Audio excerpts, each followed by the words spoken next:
Hey everyone, Kirk Rifles here, bringing you the 2021 Mazda 3 Turbo Sedan. 8 years later, Mazda wants to bring back the turbocharged Mazda 3, this time with all-wheel drive. I'm okay with that. And today we'll take a look at the beautiful design, enjoy the very nicely detailed interior, point out the great and not so great features, and put this new turbocharged Mazda 3 through its paces. Does the soul of the Mazdaspeed 3 live on in this turbocharged 2021 model? Let's find out.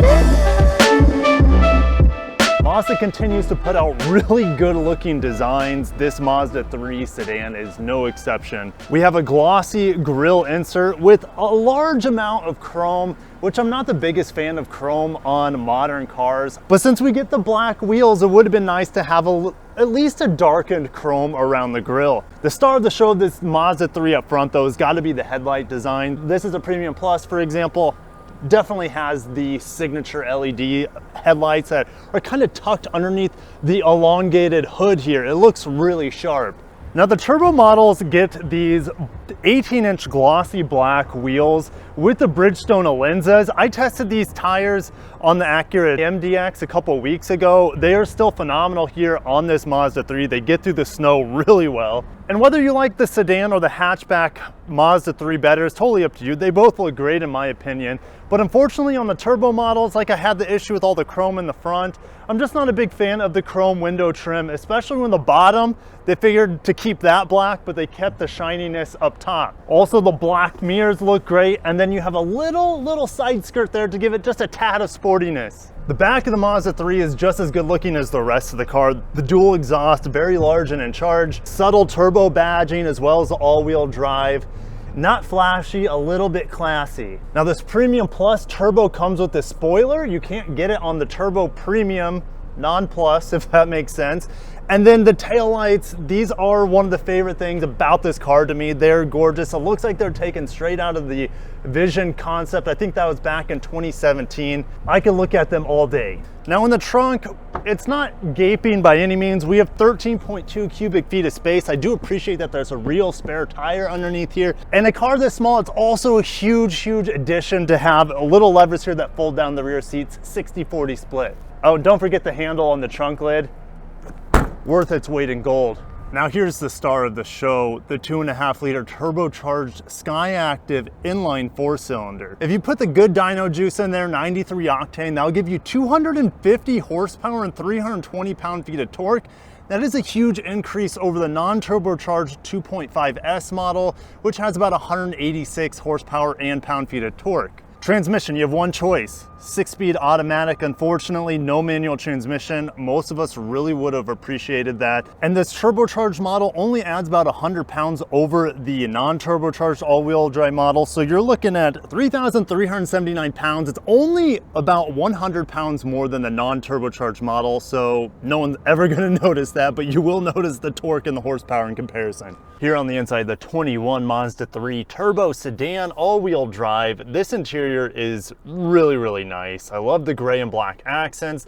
Soft touch pretty much everywhere. The stitching, there's not a whole lot of it, but it's always at the crest of the material, whether it's on the dash or the door panel that kind of pops out at you a little bit. It's a really nice touch. The leather seats in here are super comfortable. The heated steering wheel in this Premium Plus package is a nice touch as it's snowing cats and dogs out there right now. It was only heated on the middle part and it's not that warm, but it is definitely appreciated on a day like this. The top and the bottom is not heated. Climate control is very minimalistic. I love the shifter in here. I'm a big fan of keeping shifters around. I'm not a fan of the button shifters or the shifters that's where your windshield wipers should be. I'm not a big fan of that, so I do appreciate the old school shifter in here. We have an 8.8-inch infotainment screen in here. It's really high definition, it's crystal clear, and you would think 8.8 it would be small, but it's like a really wide screen form factor and it looks really good. It doesn't like pop out at you, and they did a good job of designing the dash around it. So well done, Mazda. The gauge cluster, the instrument cluster behind the steering wheel is old school. What's interesting, it's kind of a mix between a digital and analog. You have a fully digital speedometer right in the middle, And then on the left and the right, you have your fuel gauges and of course your tachometers, but the needles are physical, but the screens behind them are digital. So a little bit of old school and new school in the gauge cluster, and I like it. I love traditional looking instrument clusters, gauge clusters, whatever you want to call it. And this has to be probably one of the least distracting interiors I've ever been in. Everything just kind of flows real nicely. The materials are top notch. It's still hard for me to believe that this is a $34,000 interior, and you can get this interior in lesser trims as well, this nice of interior. So Mazda, thank you for smashing out of the park on your interiors, and it definitely feels modern compared to that Mazda 6 I was in. You know, this is way newer of a car, this new Mazda 3 compared to that Mazda 6, but it is so nice on the inside here. In the back of the Mazda 3 sedan, you'd think it'd be a pretty cramped space. For some parts it is. My head actually has good room here, about an inch left of space. I'm about 6'1". This seat in front of me is set up for myself, so about a 6-foot person, and my knees have a nice little inlet here. The seats have a cutout in the middle for knees to go, and it's not a hard plastic. It's leather here on the back, so it's actually kind of like a cozy pillow for your knees to sink into. You fold down the armrest and you're greeted with a couple cup holders, no connectivity back here, so no USBs, there are no vents, and I don't really expect that for a car in this price segment. Time for the highlights and lowlights. There's quite a few highlights, but let's boil it down.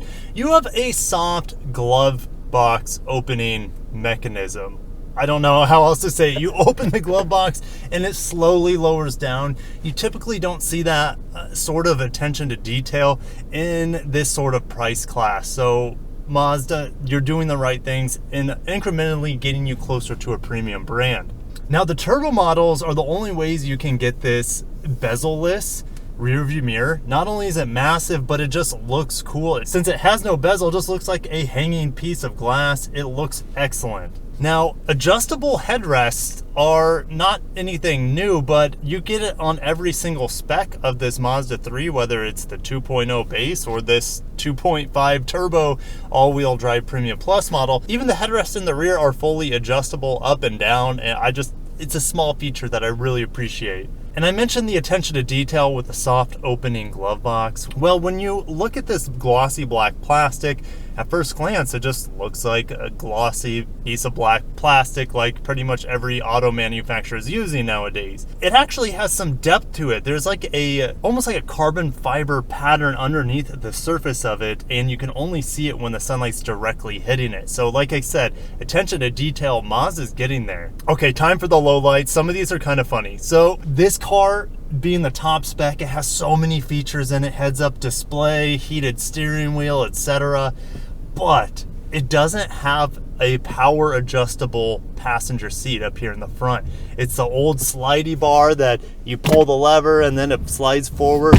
That doesn't bother me that much because slidey bars, yes, I'll trademark that name eventually, they're actually faster than the power motors. But it's just kind of funny that we have all these features, but you still have a manual operated seat up here. So while I love the screen, the interaction with it can be hit or miss. So you have the rotary dial in here in the middle, and it's not the easiest way to just go through radio stations. You don't have any buttons up here other than climate control buttons. You have one knob to adjust volume, and you can push it left or right, but the only time I found it doing anything was to rewind live songs on satellite radio. So if I want to change a radio station, I have to be in the music menu, I have to press the rotary dial in the middle down, and then I have to spin it to channel list, and then I have to spin it again to pick the stations that I want to. There's no seek button, there's no tuning button or dials in here, so it's kind of a pain to get through your stations, but once you have them on presets, it would be really easy to go through.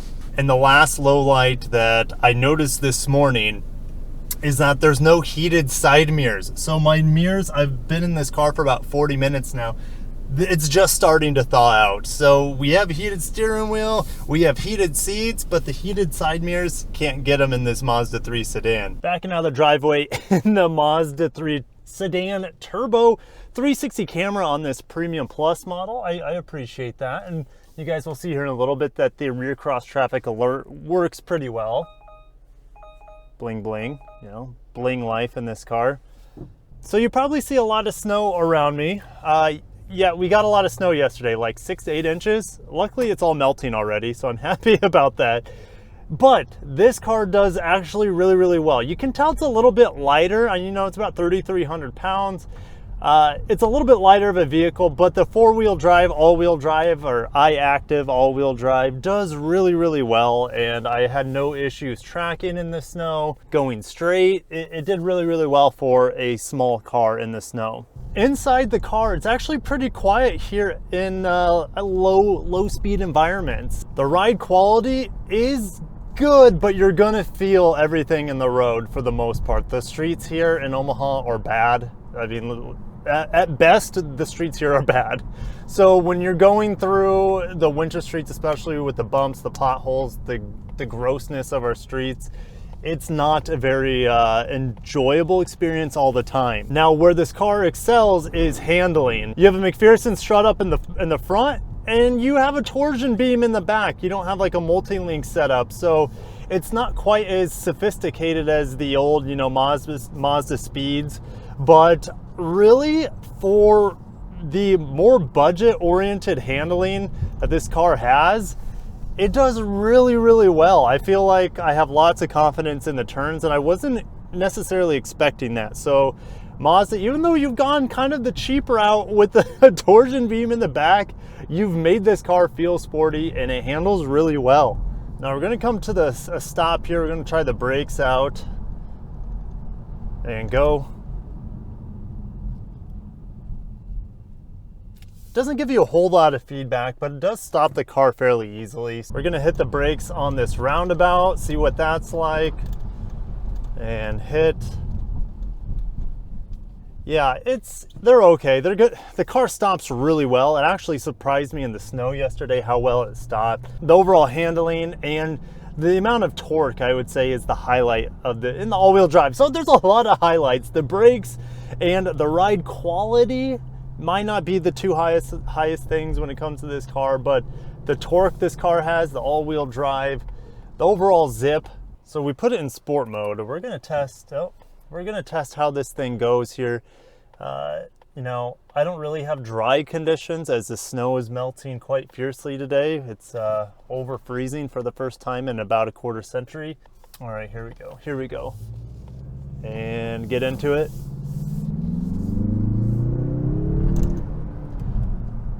Yeah, it could, the brakes, I needed the brakes there. On paper, the 320 pound-feet of torque sounds more impressive than it feels. This engine doesn't like to rev. As you guys, if you watched my Mazda 6 review with this same engine, it's almost like an old V8. I'm punching. It hits maximum horsepower at 5,000 RPM, and that's where it likes to shift.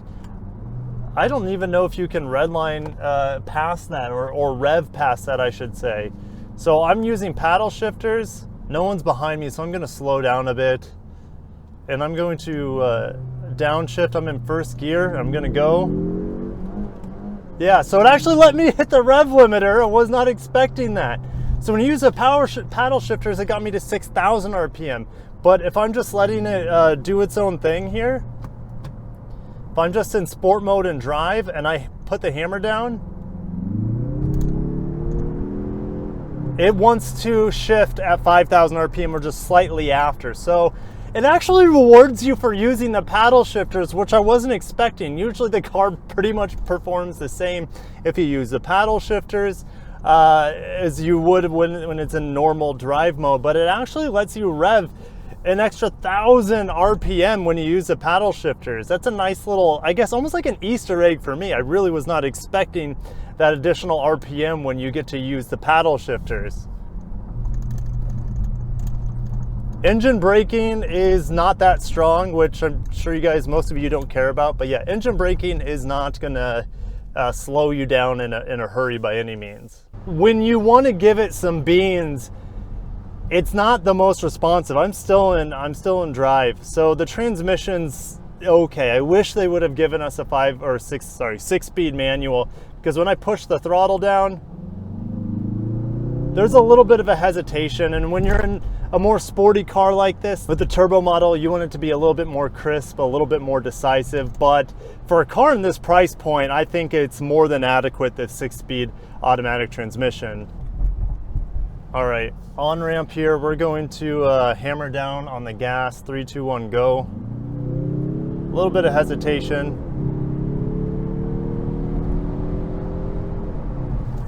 That the shifts are extraordinarily satisfying. You feel like a little blip in deceleration, and then it takes off again with the acceleration. The shifts themselves are smooth, but it gives you a little bit of feedback when you're shifting gears, like almost like a manual transmission would. So I wish there were like at least 2 more gears when you're accelerating this car, because the shifts are very satisfying. Unfortunately, you have to wait a long time for it to get to the next shift, since there's only 6 gears. We're gonna do some passing over this Mopar Dodge, and the torque is super helpful at highway speeds. And now I'm just cruising at about 65 miles an hour. Not a whole lot of vibration coming through the cabin. It's quieter than it needs to be. So it definitely feels almost like a premium car in that regard. It's pretty quiet, all things considering. We're gonna come onto the brakes strong here as we finish on the off ramp. Even in the water. Yeah, the brakes are good. Oh my gosh, pothole. Oh, no, and I'm not gonna edit that out. That hurts me way too much, and that's the thing. I think this is a great way to end the review, is if you have good streets, this car would be absolutely fine. It really almost has no downfalls or drawbacks. But since the streets here in Omaha are so bad, I have not been able to fully enjoy this vehicle. It's like, oh, I'll have like one good street where I can, test its legs, then I hit a pothole, and I die a little bit on the inside. If you're okay with being able to feel the road, if you're okay with living with that on a day-to-day basis, for the immense amount of upside, the awesome engine, the good transmission, excellent looks, and the bomb.com interior, for what I think is a really good price for what you're getting at $34K, I am impressed with this Mazda 3 Turbo. Mazda, you're doing the right things. Keep it up, and I can't wait to see what you have coming down the hatch, the pipeline with the front engine rear wheel drive setup. I can only imagine what it will do with your next generation of vehicles with the new platform. And guys, I'll leave it there. I really enjoyed this Mazda 3. When the streets permitted it, the weather permitted it. I'll leave it there, guys. Smash the like button if you enjoyed today's review. I'll see you in the comments. Subscribe if you want to see more Japanese and Korean auto content. Guys, thank you so much. Have a wonderful time. Thank you so much for 100,000 subscribers. And I'll see you guys in the next video. Peace out.